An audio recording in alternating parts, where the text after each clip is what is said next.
So welcome everyone to our grants and sponsored research initiative. I'm Teresa Bedford. I'm a professor here at the Boston College School of Social Work and PI of the Youth Forward Scale Up Hub funded by the National Institutes of Mental Health. This series is co-sponsored by two other Scale Up Hubs that Vikram is involved with, Essence and Spirit. He will probably be talking a bit about some of his own work in implementation science today, as well as psychological treatments for the world, a case study of depression treatment in India. To give you a little background on Dr. Vikram Patel, he's probably one of the most well-known names in global mental health, so it's a real honor to have him here today as a part of the seminar. And he's the Pershing Square Professor of Global Health in the Department of Global Health and Social Medicine at Harvard Medical School. He's an adjunct professor and joint director of the Center for Chronic Conditions and Injuries at the Public Health Foundation of India, and honorary professor at the London School of Hygiene and Tropical Medicine, where he co-founded the Center for Global Mental Health in 2008. He's co-founder of Sangath, an Indian NGO which won the MacArthur Foundation's International Prize for Creative and Effective Institutions in 2008, and the World Health Organization Public Health Champion of India Award of 2016. Dr. Patel is a fellow of the UK Academy of Medical Sciences, has served on a range of expert committees for World Health Organization, Government of India, has received more awards and acknowledgements than I can list. And he also works in child development, adolescent health, which is a passion of ours here. It was listed by Time Magazine as one of the 100 most influential people of the year in 2015, and is a dear friend, mentor, and colleague. And we're just delighted to have you, Vikram. So turn it over to you. Thank you very much, Teresa. So I should just say, before to puncture the balloon of that wonderful introduction, Kim Kardashian also was born. So I don't know whether on what scale of greatness. All right, that's a good point. My son often thought that Kim deserved it more than I did. I think he used to say. Anyway, I'm not going to be talking about implementation science frameworks today, but instead I'm going to be talking about something that we have failed to implement historically, and a small effort that we've had in India to try and figure out how we can implement this clinical intervention at a scale in low resource settings. Many of you will be aware that psychological treatments are amongst the most effective interventions that we have.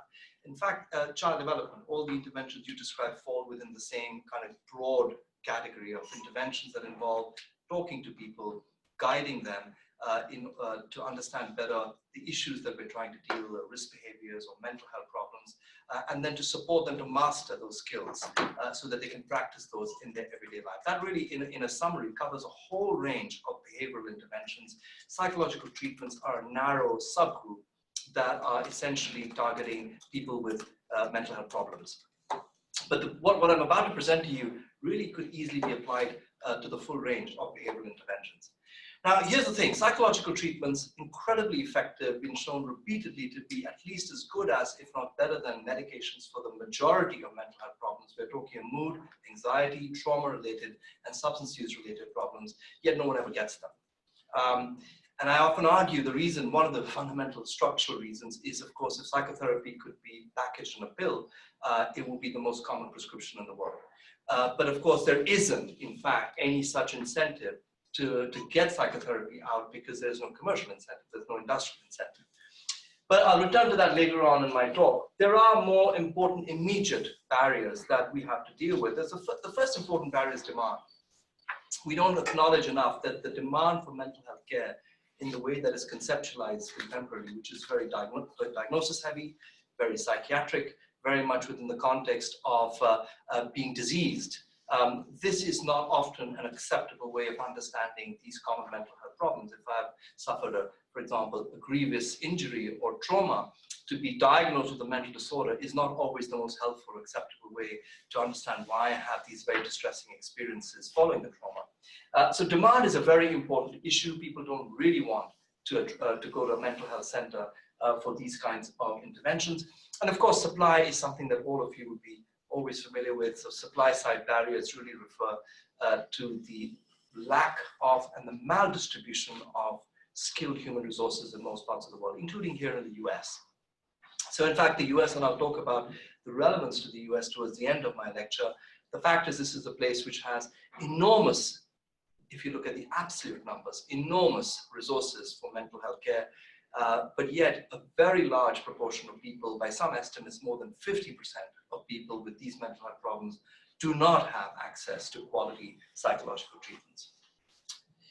So I wanted to really ground the work that we've been doing in India in some historical contributions. There are many, but there are two that were personally very, very important for my own growth in this field. The first is a group of work that actually Teresa herself was very involved with, which was being led at BU by Paul Bolton, Judy Bass, and others. When they published this landmark paper in 2003 in the Journal of the American Medical Association, I was really, really amazed. I was only beginning at that stage, in fact, to ask questions about implementation of psychological therapies that could address demand and supply side barriers. Paul and his group were already well advanced in many ways, and had taken a psychological therapy developed in New York for individual delivery by mental health professionals, and then translated this to delivery in a group format in villages in Uganda using lay people as a therapist. Completely astonishing. And they had amazing remission rates. They evaluated their study in a randomized control trial. This really got me thinking, and for many years then I began to think about how one might actually generalize Paul and their team's experience in the real world, particularly in my setting in India. The other trial that then came a little bit closer to home was a trial that was from Pakistan, where my colleague and friend Atif Rahman ran what was then the biggest trial ever of maternal depression, where he used existing community health workers of Pakistan's healthcare system called lady health workers to deliver a brief psychological therapy, in this instance not IPT based, but CBT based. The two major schools of psychotherapy are interpersonal therapy and cognitive behavior therapy.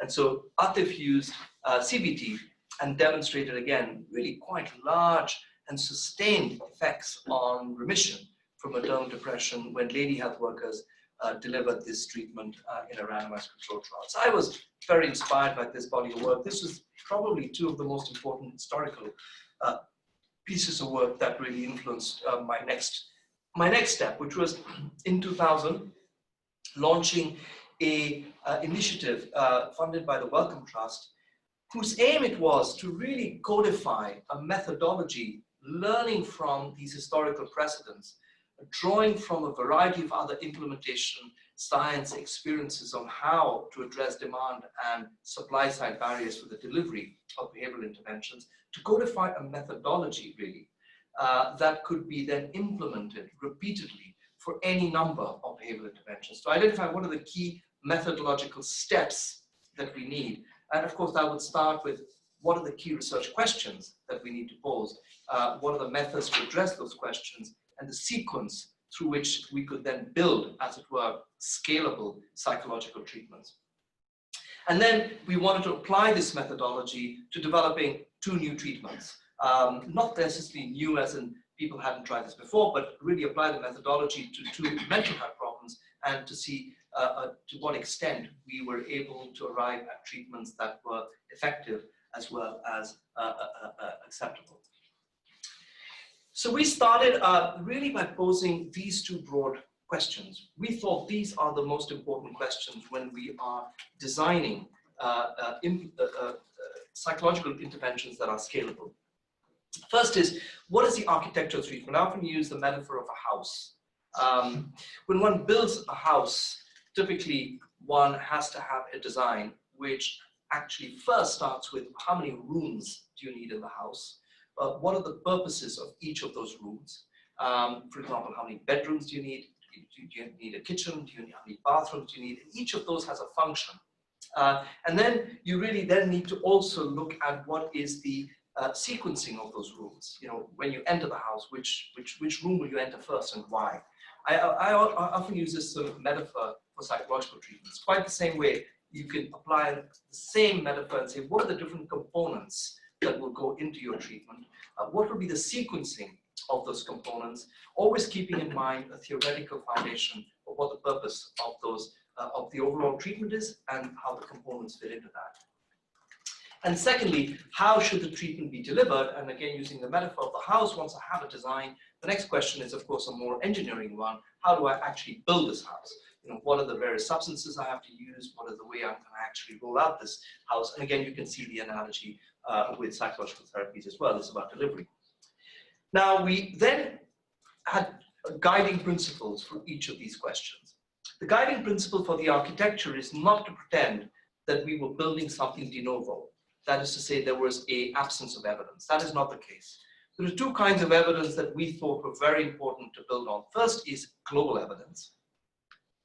And here we recognize that global evidence, almost at that stage anyway, was almost entirely from the high-income world, where attitudes and concepts of mental health problems, for example, amongst the population are likely to be quite different to those that we saw in the developing world. But nevertheless, we needed to acknowledge the psychological science that was available from the developing world. And the second kind of knowledge was local knowledge, recognizing that these mental health problems have existed for as long as humanity has existed. But people have been waiting to help themselves in order to deal with these mental health problems. They've developed their own internal healing capacities, but also there's been a societal response in the form of indigenous medicine and so on. So we needed also to map healing practices that were already happening in that location. And secondly, for the principle on how you deliver it, you really needed to address two important challenges. The first was the challenge of not enough mental health manpower, and therefore we're using obviously non-specialized providers. And the challenge there, of course, is to do with skills and how do you build competencies in this group of providers. And secondly, the acceptability. And by acceptability, I mean for the target population. How do we ensure that these interventions are acceptable within the broader illness frameworks that people with these problems often have? Now, in summary, I'm not going to go through these steps in any detail. On this slide, you can see a figure that I've extracted from one of our publications describing the development process, in this case for the depression treatment, because there was another treatment we developed concurrently for alcohol abuse. And here you can see there were three broad phases that we actually tried to address these research questions. And this is really the methodological sequence that we adopted. The first part was to, as it were, identify the different rooms of the house. And that is to say, the different treatment strategies or components. And as you can see, we use different methodologies. For the global evidence, obviously this would be a review of the literature.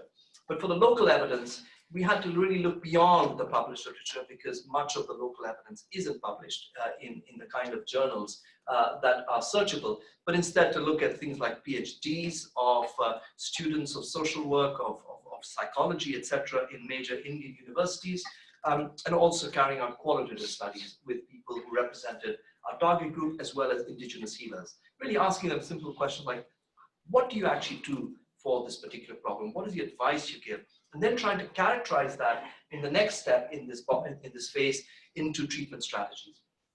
For example, people would say, people with depression would say, I try to think of positive things, which is actually very easy to then translate into a psychological concept, not dissimilar to what you might see in cognitive strategies. We then had a final stage in which we selected from this large pool of strategies that came from both these sources, those that had been considered by frontline workers, community health workers, to be things that they could imagine themselves being able to learn and deliver. In the next phase, once we had a set of rooms, as it were, that we had identified, we then tried to organize these rooms into a sequence. What should be the components that come first and why? And here we had to draw on psychological treatment scientists, people who have spent much of their lives thinking about sequencing of treatments, really trying to build a treatment around a sound theoretical foundation. And it was at this stage that, in fact, it emerged that the key strategies that were being recommended from both sources were very similar to the psychological treatment called behavioral activation. It was quite an important epiphany. Imagine we were sitting in a room like this with some of the world's leading psychological treatment scientists. We were presenting all the first phase information activation, and really looking at this through the lens of understanding psychological science. Also understanding what is the evidence that comes both from animal, but more importantly human work, that can explain how these different strategies could actually explain the behavior change or the change in mental health symptoms that we anticipated. And then the final piece were pilot studies. So that was a treatment design workshops. We use theory of change methodology, which I can go into a little bit more detail if people were interested, but I'm assuming many of you will have heard of that before. But that was the methodology we used, theory of change. And then the last piece was just a case series. Testing, iterative testing, repeated testing of the delivery of this intervention. Asking questions like, for example, how easy is it for people to come to a facility versus home-based delivery? How easy is it to do telephone-based delivery? How practical is it to assemble people to groups? So these are really iterations, different iterations of how one can implement this intervention in routine care. And we finally arrived at this intervention that we call the Healthy Activity Program. We call that mainly because we wanted to move away from negative, deficit-based ways of thinking about mental health to more positive ways, something that also sat very well with what was then a very a widely accepted conversation around physical activity as a way to promote more general physical health outcomes, for example, for diabetes. But embedded in that was a very strong psychological principle, which is behavioral activation. Very limited number of sessions. The closest BA treatment at the time was the one that had been developed in Seattle, which had between 14 and 18 sessions. But we found that was simply not acceptable. We're talking about a population of people who really had very, very competing commitments on their time. And to actually have so many sessions simply was not acceptable. So we really needed to find a way to try and do as much as we could of the therapeutic work in as few sessions as possible. We didn't have the luxury, perhaps, that we had here. And also, we wanted to see very quick results in order to keep the person engaged with the intervention. This is really important. We want to have very quick results so people feel better very soon and feel therefore motivated actually to continue and complete the treatment and also to generalize this in their everyday life. Now this is very important. This is what we actually did in the treatment design workshop to actually lay out how the treatment works. I would strongly recommend that in any implementation work that you do to always have a mechanistic basis. This is of course very much at the clinical end, but you can easily imagine going to a higher end of the health system. What is it that you're doing and how does it actually lead to the desired outcome? And you can see here on this slide, three kinds of factors arranged longitudinally from left to right. On the left-hand side are the treatment component factors. In the middle are the hypothesized mediators. That is to say, what do these treatment components actually influence in the individual? And you could imagine at a health system level, what do they influence at the level of the facility behavior, etc. And then at the right-hand column are the ultimate outcomes that we are intending to see. Why is this important? Because it helps us unpack the interpretation of the trial results, especially a null result, because that's very common in implementation science. And in order to understand why an intervention did not work, it's often very useful to actually look at whether we had implementation failure. And to look at that, we need to be able to have a kind of a theory that explains how the implementation actually exerts its effect. Just because we were also doing this in parallel, we had two work groups working concurrently. We also developed an alcohol treatment. I won't say anything about that now, about this treatment, except to say something about how we delivered that. After we had developed this treatment, that was following those stages that I showed you in the first figure in this talk, we then ran randomized control trials to evaluate whether these treatments were effective. Because clearly, we had made a lot of compromises. First of all, the treatments were being delivered by lay people. Secondly, in only 6 to 8 sessions, far shorter than any psychotherapy available at the time. Third, we were using it in routine primary healthcare settings where people had multiple other and not just health conditions, but also social difficulties. And so there were lots of compromises we made, and we really therefore had to ask the question, is this treatment in fact of any benefit? And so we ran these randomized controlled trials, and what I really wanted to highlight was this decision we took. This was a difficult decision for me as the PI, and the decision was made actually by my trial steering committee. When we had initially thought about these trials, we had thought of two different trials. We'd have counselors delivering the depression treatment and counselors delivering the alcohol treatment. And this is why the alcohol treatment is important for me to mention here. And my colleagues on the trial steering committee had a very pointed question to me. Vikram, if you want to see this implemented at scale, do you really think that India's health system will have an alcohol counselor and a depression counselor? Do you really imagine ever that this happening, leave aside the next 100 years, even the next 10 years? The answer was clearly, it's a rhetorical question, right? In a system where they had no human resources, to imagine two specialized for different conditions was almost completely impossible. And so they forced me to think, well, why don't you run a trial in which the same provider delivers both treatment? Because that is what will happen in the real world. And in the real world, this individual will need to switch, as healthcare providers do, with different approaches, different interventions that are tailored to different health needs. And so even though you're concerned that it might threaten the integrity of your trial, and if you get a null result, you'll never know, was it the intervention that was not effective, or was it the fact that you overburdened your provider with too much? The fact of the matter is that's what the real world is going to have to be like. And so overburdening is, in fact, the case always. And so you've got to demonstrate whether in this real world context, can you affect change by giving the same provider both the treatments? I have to admit, I was very, very anxious about that. It took a lot of time, several sleepless nights before I could see the logic of my committee's recommendation, and we accepted that.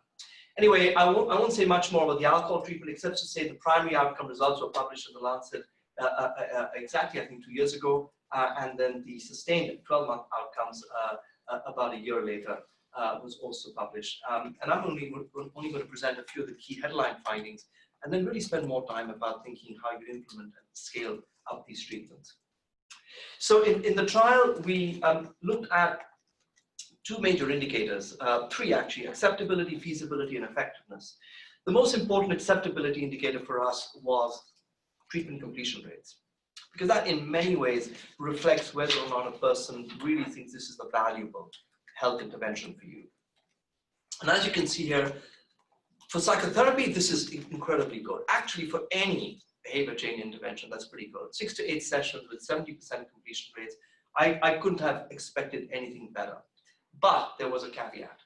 The caveat was that this was to a large part because all follow-up, we had a choice for the person to receive the treatment either in the facility or in their own home. And the caveat, of course, is important because in home-based delivery means additional cost to the healthcare system. And so we really had to also assess whether this was economically a viable option. And we did do that, and I'll talk about that in a second. This is the effectiveness outcome. Oh, the feasibility was about whether the healthcare worker could deliver the intervention with adequate fidelity. And I haven't presented those results, but the short answer was, in fact, they did. We had independent BA experts from the US, in fact, evaluating the transcripts of sessions. Here you can see the remission rates from, by the way, these were people with severe depression. So we had a cut point on the PHQ-9, which indicated that these individuals had moderately severe to severe depression. So these are really quite unwell individuals. And you can see a 60% increase odds of remission at 3 months, and that's pretty much sustained. As you can see, a flat line. The red line is the psychological therapy arm, and you can see that that remission rate was very similar at 12 months. Not surprisingly, the blue line, the control arm, shows a convergence. This is very normal, very typical actually in depression trials, and that's because there is a natural remission that happens. However, more importantly, even at 12 months, there was still a significant difference in terms of effectiveness. If I had to look at individual clinical trajectories and looked at these two different arms, the most important points to keep in mind, the most important parts of these stack bars to look at are the red sections. The red section is really the proportion of individuals who showed no response at all in the period of follow-up over 12 months. And you can see 80% of people showed some response in the psychological therapy arm as opposed to just about half. And that's again very common. About 50% of people with depression will show natural remission, as well as some combination of placebo response in control trials. Now the question is whether this works. I'm going to give you a short 2-minute video that gives you illustration of all the different key players in these trials. There's also a bit on alcohol here, which will give you a sense of what happened in that trial.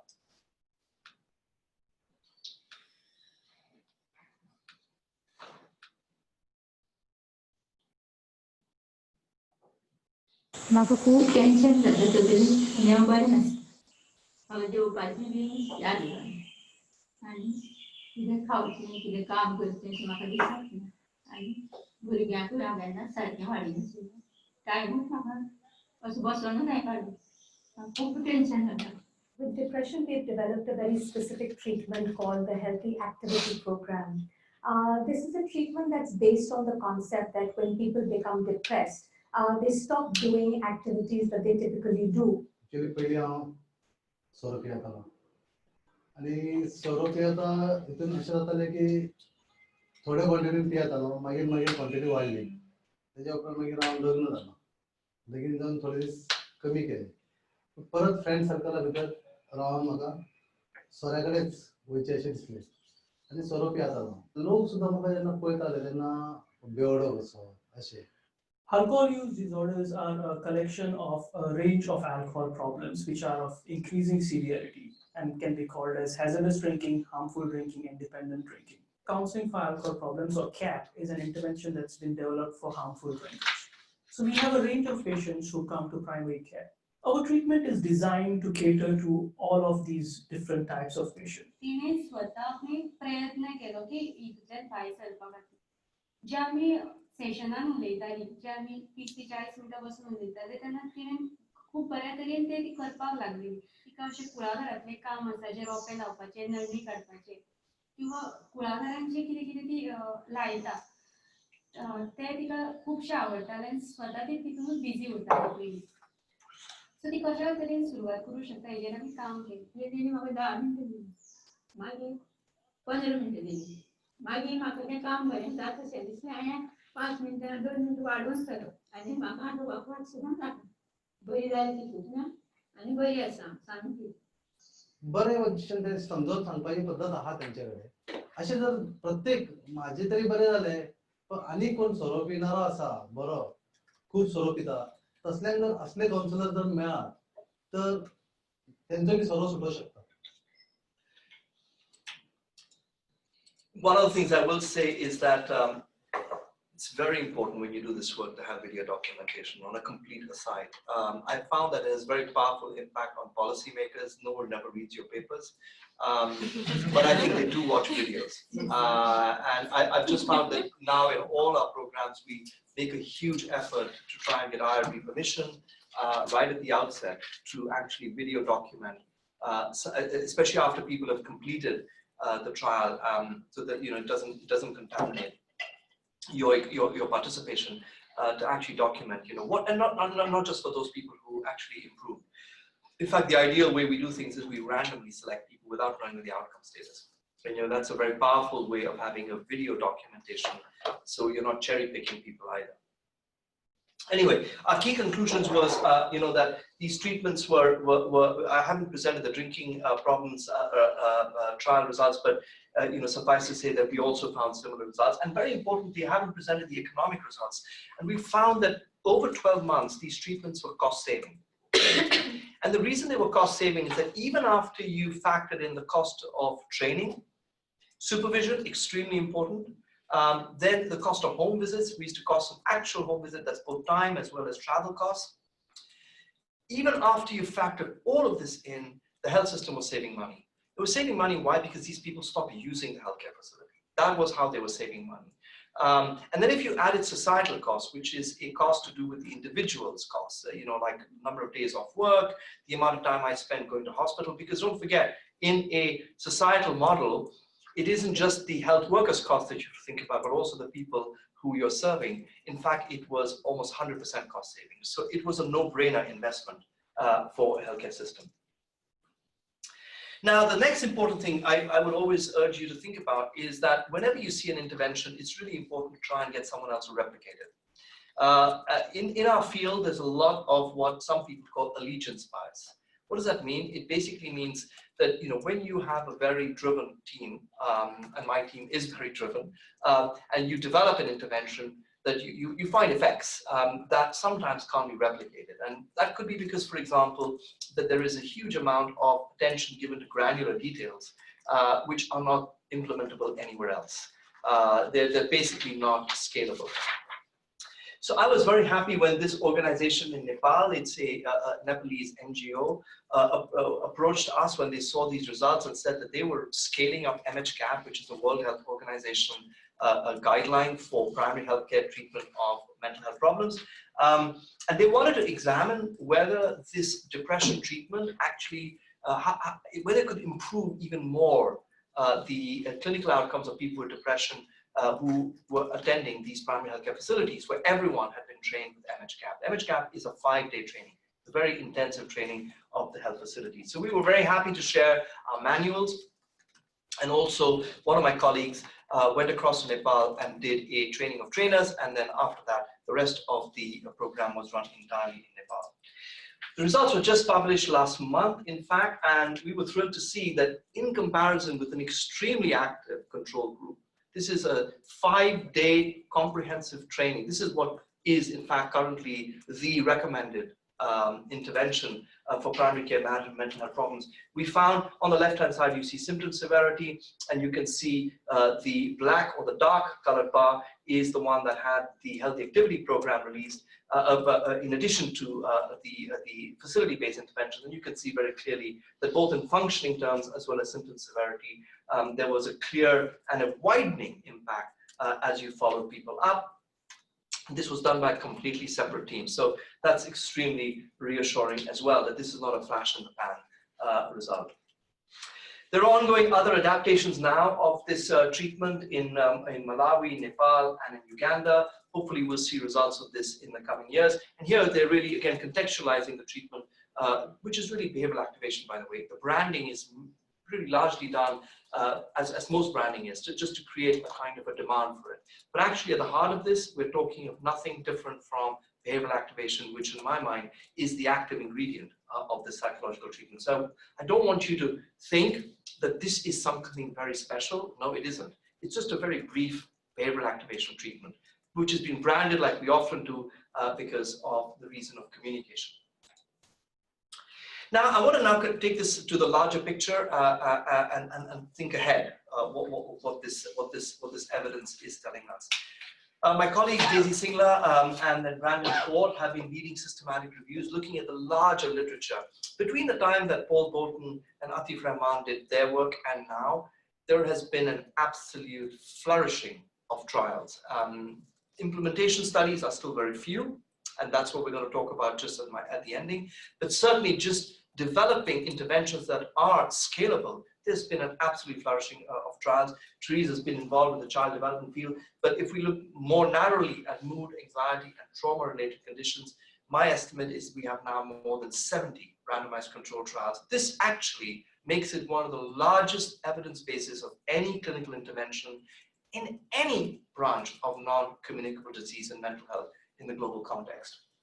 And I'd urge you to look at these reviews because I think what these reviews are really doing is transforming our understanding of psychological interventions, thinking about why we are actually delivering these in these particular diverse settings. Where it's incredible how diverse the settings are. Almost the one thing in common between all these trials is that they're not in specialist care settings.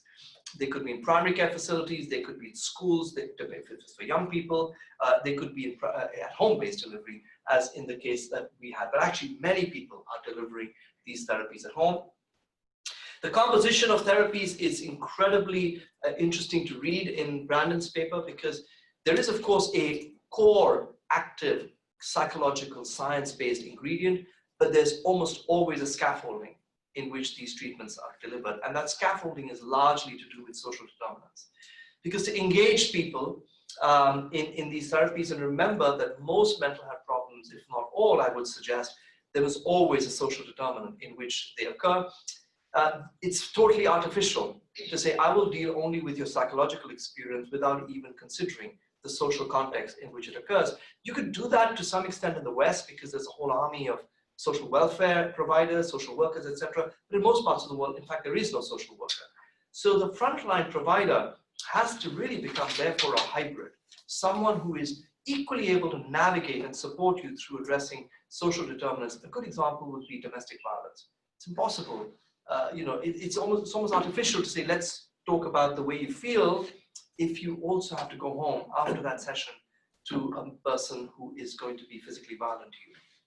You really have to figure out an intervention that can bridge this. And this is challenging, but many of these innovators from around the world have been really doing that remarkably well. Redefining, therefore, what is, in fact, a psychological intervention for these conditions. Who, as you can see in this, the symbol, pretty much anyone.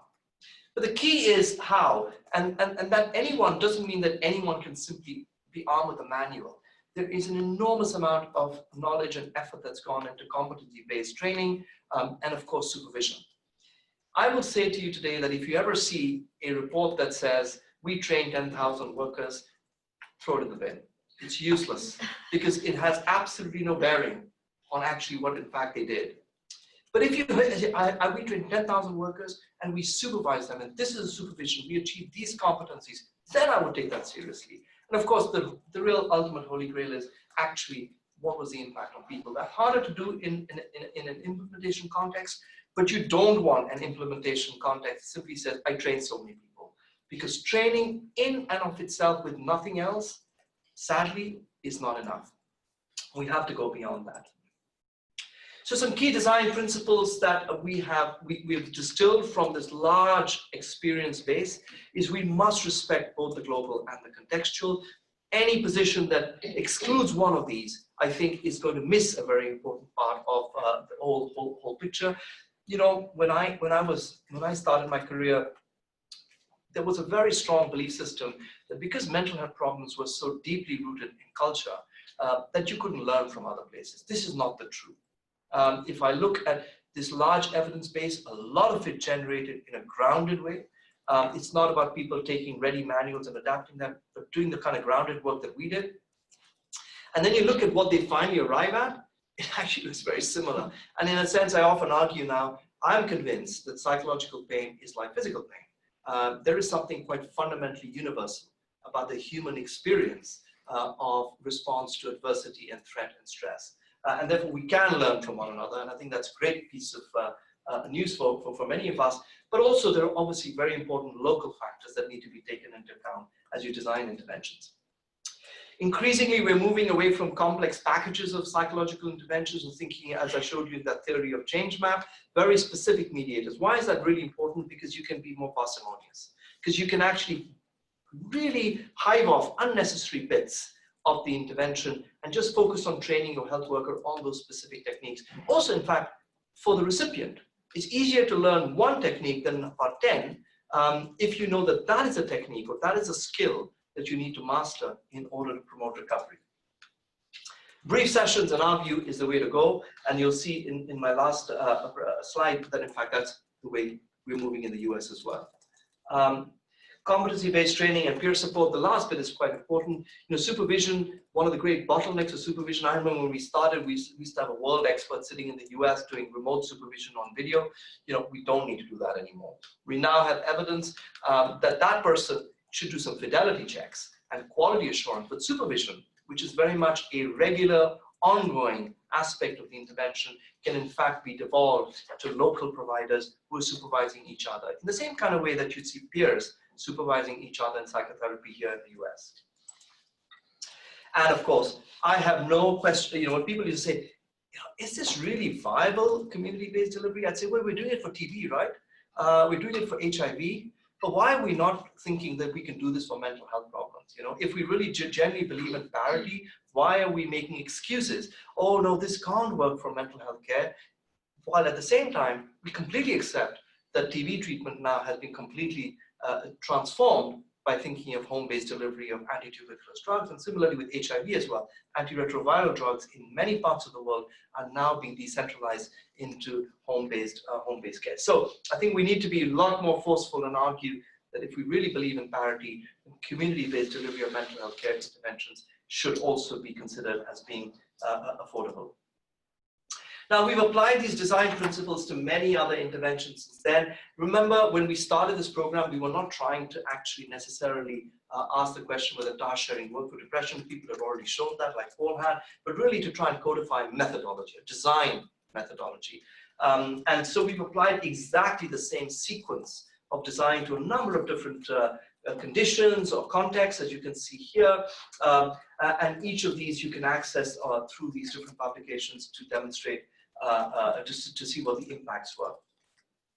In my own work, looking forward, these are a few closing remarks. I'm very much involved with school-based work at the moment in India, and this is a complex demonstration of a variety of different interventions that, in fact, Teresa serves on the scientific advisory board of one of these programs, to demonstrate how we can work with adolescents with mental health problems using exactly the same design principles, developing a range of interventions that are really staggered across the need. Because, of course, most adolescent mental health problems are transient, and they tend to be very contextual. So you don't even want to throw very resource-intensive interventions, but equally, we do want those who need more specialized help to receive it. So you're going to see a lot of these findings coming out this year, which really examine how these interventions have been designed and delivered.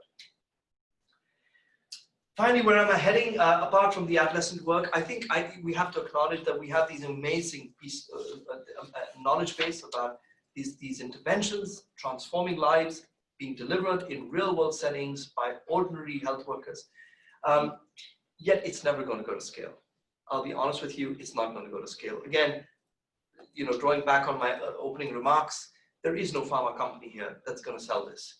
It's up to us to figure out how we actually create a business model, because that is the only way healthcare interventions like this are going to go to scale, is if we almost imagine, and you know, you might disagree with me, but having been in this sector for a long time, I've realized that in mental health care, because so much of what we do is actually not pharmacological, it's not device-based, there's no industry backing us, that we're always going to find that we're swimming against the tide unless we begin to think of how we can create business or social enterprises that are actually going to take these interventions to scale. I'm currently engaged in a number of different exercises to address these two very important barriers. The approaches that we have for training and supervision, which is, we believe, very, very resource intensive in the face-to-face model, and the lack of community engagement for demand of care. We have a couple of NIH grants, one of which is the same series of hubs that Teresa is leading, where we are looking at developing a digital platform for training frontline workers, not just to learn, but actually to go beyond that, to assess your competency, which is also very resource intensive otherwise in the current model, and then to continue to support you for the quality of care that you deliver. So complete digital pipeline. And that's an ongoing piece of work, and just some early sort of findings from acceptability. I remember when we started this work, the first response that many people had in India was, do you really think ASHA workers, which is our frontline work in India, you really think they're going to work with computers and phones to learn? I mean, they love to come to workshops, and this is the stuff we heard from them. In fact, it's exactly the opposite. They actually completely embrace smartphones. Why? Because they can do it between cooking, looking after the kids, and tending to the fields. These are actually volunteer-based health workers. And to come for 5 days to a workshop is actually enormous impediment on their daily lives. The other important thing is, of course, you can keep revising, because you can actually go back and see the same thing again, which you cannot do that easily, in fact, at all, with a classroom like this. The second kind of work that we're doing right now is to look at how you engage communities with actually creating more demand for these sorts of treatment, because we think demand is important to actually drive resources. If there is a demand, then policymakers can actually see there are people who want these interventions. And many years ago, I worked in central India on a rural mental health program to increase demand. This was completely different from the work I presented earlier. And we found that a complete community-based engagement using very many different components in the community increased demand for depression care almost sixfold. And so another NIMH RO1 program is evaluating how in the state of Goa, we're going to scale up the healthy activity program to all the primary health centers, but in half the primary health center clusters, we're going to work with the community as well to implement these interventions to look at whether we can increase the demand for these treatments and also improve outcomes in terms of adherence. In closing, I wanted to also point out how important this evidence is for the US and indeed the rich world more generally. This was a terrific paper written by Jeannie Miranda, who's been working actually in this area for a couple of decades, if not more, but with African American groups and with other minority groups out on the West Coast. And I saw this piece and it heavily cites the work that we've been doing in global mental health. And it was really her call to action to say that actually what people were doing in low and middle income countries had enormous implications for the US. I can't agree with her more, but I would really sort of encourage you to look at this paper because it lays out a framework of how this evidence base can influence a policy and practice here in the US, so that ultimately we can scale up these sorts of treatments everywhere using frontline workers working in collaboration with primary mental health care teams.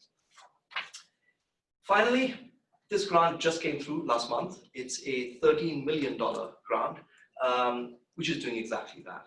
It's actually going to be testing the delivery of behavioral activation, where the activity program is one of the primary source manuals in the US and Canada.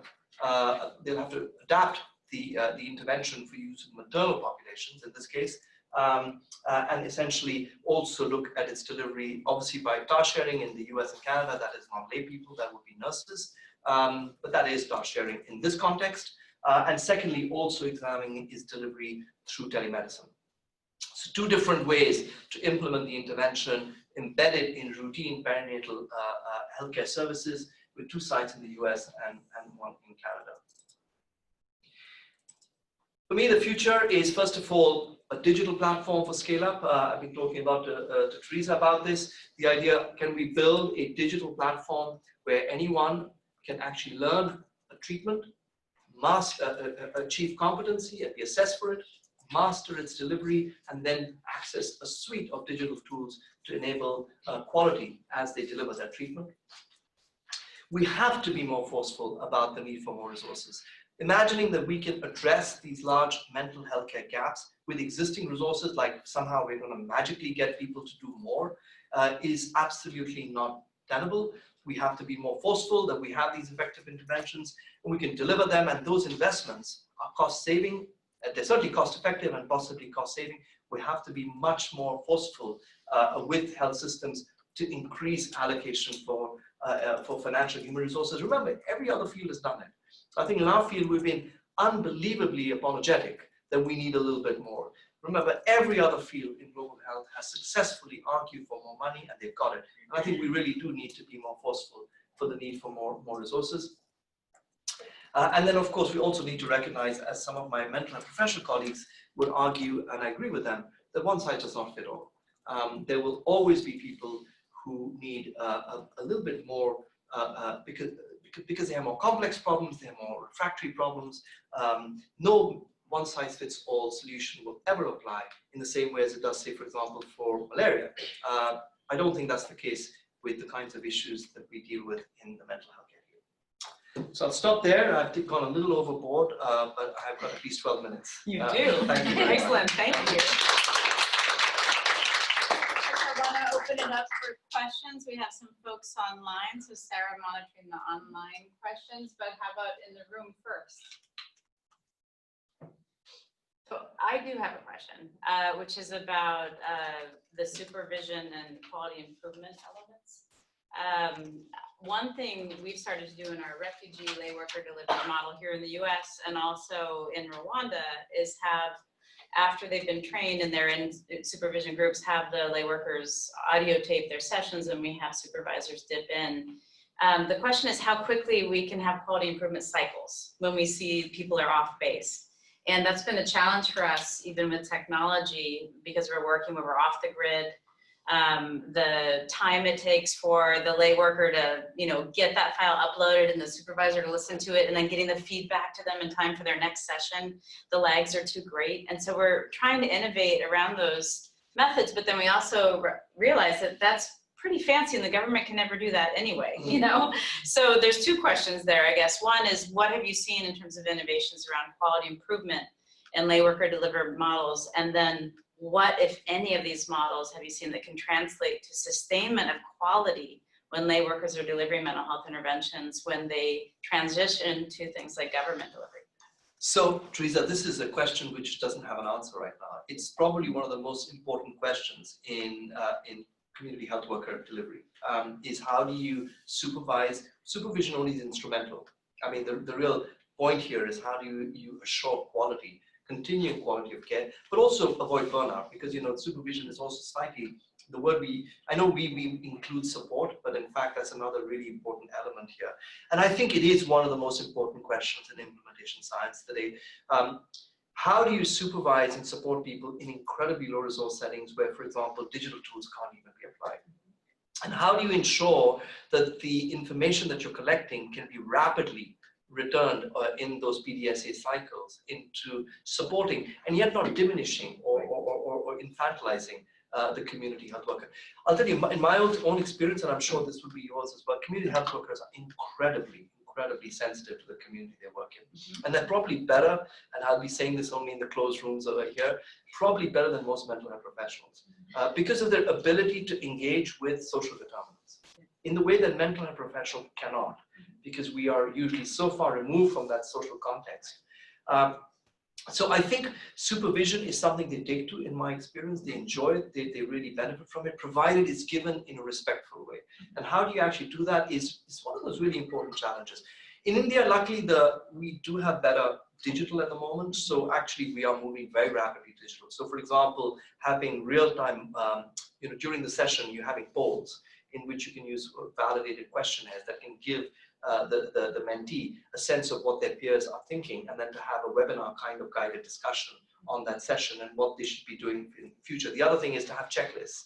I don't know how well they work. I know there's a very mixed record on checklists. Some of you will be aware of the evidence. Some of it is positive, but a lot of it is actually negative. That is to say, there's no effect. But still, that's the most basic kind of supervision. Did you do all these things in the session? So these are the ways that we're approaching it, and peer supervision, of course, is the standard in all our work. Once you achieve competency, and we've shown this now in at least 3 different trial examinations, if you have a minimum of 3 people rating a session, and all the 3, obviously this group of 4, 3 are rating the 4th session, and you average the quality ratings, they're exactly the same as an independent master or expert. They're exactly the same. But you have to have competency. So there is a huge difference until those workers become competent. But once they're competent, that difference actually disappears. And so we think that's another very important strategy for scaling up. Great. Sarah? I have a question about, you had the slide with the pyramid of school-based interventions. I was wondering how social emotional learning, or SEL, fits into that, just because I know that's a hot item in the global development world. So, I'll tell you about this work. When we started this work, I have to say, we were very skeptical about demand. And we were actually astonished by the demand. And we've often tried to interrogate why 10% of the entire student body actually responded to our classroom sensitization intervention. And we also discovered that about 70% or 60% of them did not meet clinical threshold criteria. So clearly these kids were coming with a felt need, but that did not fit the traditional mental health model. And we think a lot of that has to do with difficulties and struggles that they face in their daily lives that don't meet clinical criteria, but actually are real felt problems. And so to answer your question, what we're doing with the smartphone intervention is actually very much around executive functioning, problem solving skills, and it's in a gamified format. So it isn't actually meant to be a treatment. It's actually meant to equip young people with skills to help deal with the problems they're facing in their daily lives. So it is a life skills kind of intervention within the broader construct of social and emotional competency, and that's what we're developing with that. So the idea really here is that you have whole school interventions. Those are really targeting school climate. That is a relationship that young people have with one another and with adults in the school. Then you've got classroom sensitization interventions, which are really to raise more awareness about mental health as a specific aspect of your well-being, and what you can do to promote your mental health, but also to encourage those young people who feel a need to go see the counselor. You've got the smartphone, which is essentially large because the volume is so huge that no one counselor can deal with that. So therefore we had to innovate with a problem-solving kind of intervention, which acts as an interim step, and then you've got lower and high intensity counseling. So it looks very complex right now, and we're essentially developing and evaluating each of these interventions. Some of them have already been evaluated, like the whole school intervention. And then ultimately going to ask questions going forward is how do we stitch them together into a comprehensive school mental health program? We think the biggest bang for your buck will be at the lower end of the pyramid, for obvious reasons. They're very low intensity. They can be done, at a whole school or at a classroom level. The higher end is for kids who are more particularly needing of those sorts of psychological interventions. Great. Other questions? I have a quick question. Gautam. The microfinance model with self-help groups, where they're using peer groups in villages, is there some value for introducing that into how to maintain continual development of community workers around these skill sets? And then really do, norming and also sharing the burdens of delivering as lay workers these kinds of services, and including generating continuous demand. Because you're working on the supply side and the demand side. But I'm afraid that in the context of a project, it's good, but I know you're also worried about under normal conditions. So if you see these self-help groups of health workers that are now well-trained, but they're continuously expanding their ability to deliver as they see in their landscape, in their catchment area, if you will. I'm wondering if you've thought about that. No. I have now. No, I hadn't, but I think it's a very fascinating idea, because actually self-help groups have wide currency in many developing countries. They use, you're right, mainly for livelihoods. But the fact that they do occur and that they're widely, they've been scaled up at a phenomenal scale, and many of them are women's self-help groups, which is in fact typically the gender of all these workers is also female. And it's an interesting question, Gautam. I will certainly think about that. I do know that in the state of Karnataka, which is one of the India states, there is a conversation we're having right now to take a maternal depression intervention, which is also based on behavioral activation, the Thinking Healthy program. It should be called the Acting Healthy program, but through self-help groups. There, it's not the community health worker who is the target. It's just women in the community who can actually support mothers in their community, because the idea is really peer-based delivery. Peer here being not someone with a lived experience. Why? Because if you ask people if you have the lived experience, no one's ever had a diagnosis. So one has to really think of peers as basically someone like you, which is in this case women in the community. So we are actually currently in conversations with the Principal Secretary of Health in Karnataka to use self-help groups, but not community health workers. And I will look back at my colleagues. Because contagion is something that also works in our favor in this space, where as mothers are getting treated by these groups or nowhere to go, there could be this contagion of seeking help. Absolutely, I think that's a really terrific suggestion. Thanks. I will follow up on that. I mean, one thing is also to use the supervision method, right? I mean, you have the self-help group. That's right. The same Because idea. you're using peer networks, but it's the rural equivalent. And they do meet. Yeah. They do meet. They And have they very love it. particular. They love me because it functions as a byproduct of women socializing in these groups. Exciting. One last burning question. I have one last burning question, which is about public-private partnerships. When you talk about financing, with the economic data you're starting to produce and others are there opportunities here to make arguments to companies that want to expand, manufacturing, agriculture? You've seen that in the US with, companies investing in EAP programs and better care for their workforce. What about in the resource settings? Is that one way to think about how to get the cost of care expanded and covered? I have struggled with these questions, Teresa, and I don't think I have again a straight answer to this. The fact that we have such effective intervention that no one uses is something that does require us to think out of the box. And as much as I'll tell you as an academic from a tradition that saw the private sector as the bad boy, mainly because coming from the health sector, that was through pharmaceuticals and how they had been inappropriately marketed. You can see the cost of that here in this country, catastrophic cost. I do wonder whether we need to rethink our relationship with the private sector here. And I certainly am trying to search myself on what that might look like. Because my first response when any private sector company comes in my view is, no, I'm an academic. I don't deal with this. But I think we need to. And especially for psychological treatments, we have to reimagine what that might look like, because it won't be a pharmaceutical company. It won't be a device manufacturer. And it could well be a business. It could well be a corporation that actually first wants to implement this for their own workforce. Or it could be a kind of a social enterprise. So with a digital platform, as I was talking to you earlier, there could be a business model to it. For example, you can learn a treatment, but in order to be assessed for your competency, you've got to pay for an exam. If you want to have an annual log of your quality assurance, you've got to pay for it. If we don't think in that way, I'm afraid we're still going to be where we are, that these are going to be, as you rightly point out, these are just going to be trial papers, And how many more trial papers do we need? We don't need any more, actually. We simply don't need any more. I really do think the next phase is implementation at a scale. Yes. That's going to look very different, I think, than any of the things that I've showed you today. Right, and that really pushes us into the future of research in this area. Okay, one last Just burning one last question. question. Just closely tied to your question.